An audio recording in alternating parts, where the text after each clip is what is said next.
ബേക്കറികളിൽ നിന്ന് വാങ്ങിച്ചുകൊണ്ടിരുന്ന മസാല പുരട്ടി ഫ്രൈ ചെയ്ത കപ്പലണ്ടിയില്ലേ, എനിക്ക് ഭയങ്കര ഇഷ്ടമാണ്. അത് ഞാനിന്ന് വീട്ടിലുണ്ടാക്കുവാണേ. അതിന് 200 ഗ്രാം പച്ച കപ്പലണ്ടി വാങ്ങിച്ച് കഴുകി നല്ലപോലെ ഒരു 2-3 കഴുകി തോത്തിയെടുക്കണം. ആ നനവോടുകൂടെ തന്നെ നമ്മൾ ഇതിൽ പറഞ്ഞിരിക്കുന്ന ഈ മസാലകളെല്ലാം ചേർത്ത് നല്ലപോലെ മിക്സ് ചെയ്യണം. നന്നായിട്ട് ഇളക്കി അതെല്ലാം പുരണ്ടിരിക്കണം, അത്രയേ ഉള്ളൂ. അതിൻ്റെ കൂടെ കോൺഫ്ലവർ 1 സ്പൂണും കൂടി ഇടുക. അതൊന്ന് ക്രിസ്പായിട്ടിരിക്കാനാണ് നമ്മൾ കോൺഫ്ലവർ ഇടുന്നത്. അതും കൂടെ ഇട്ട് നല്ലതായിട്ട് മിക്സ് ചെയ്തിട്ട് നമുക്ക് നന്നായിട്ട് മിക്സ് ചെയ്യണം. വെള്ള പൊടി പോലെ ഇരിക്കാതെ പുരണ്ട് കിട്ടണം. അങ്ങനെ മിക്സ് ചെയ്തിട്ട് നമുക്ക് സ്റ്റൗ കത്തിച്ച് കടായി വെച്ച് എണ്ണ ഒഴിക്കാം.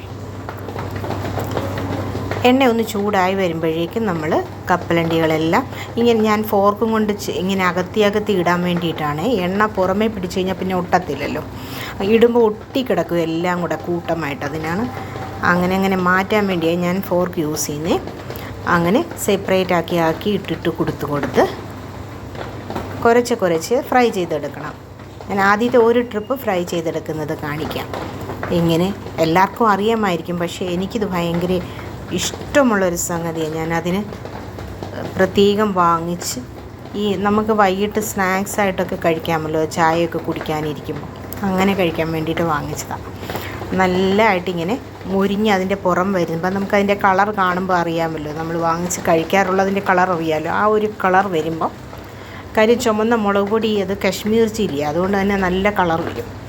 കളർ വരുമ്പോൾ നമുക്കത് ഇങ്ങനെ കോരിയെടുക്കാം. ഫ്രൈ ആയി കണ്ടോ, കോരിയെടുത്ത് അന്നേരം നമുക്കൊരു പച്ചപ്പ് തോന്നിയാലും ഒരു മണിക്കൂറൊക്കെ കഴിയുമ്പോഴല്ല നല്ല അകമെല്ലാം നല്ല മുരിഞ്ഞ് തന്നെ ഇരിക്കും. ഇതിപ്പോൾ ഫ്രൈ ആയി കഴിഞ്ഞു, ഞാനിത് കോരിയെടുക്കുക. ഇതാണ് പാകം. ഇതിനി നമ്മൾ ചായ ഉണ്ടാക്കുമ്പം വൈകിട്ട് 4 മണിക്ക് ചായയുടെ കൂടെ കൊറിക്കാനെടുക്കും. എല്ലാവർക്കും ഇത് ഇഷ്ടപ്പെട്ടെന്ന് കരുതിക്കോട്ടെ.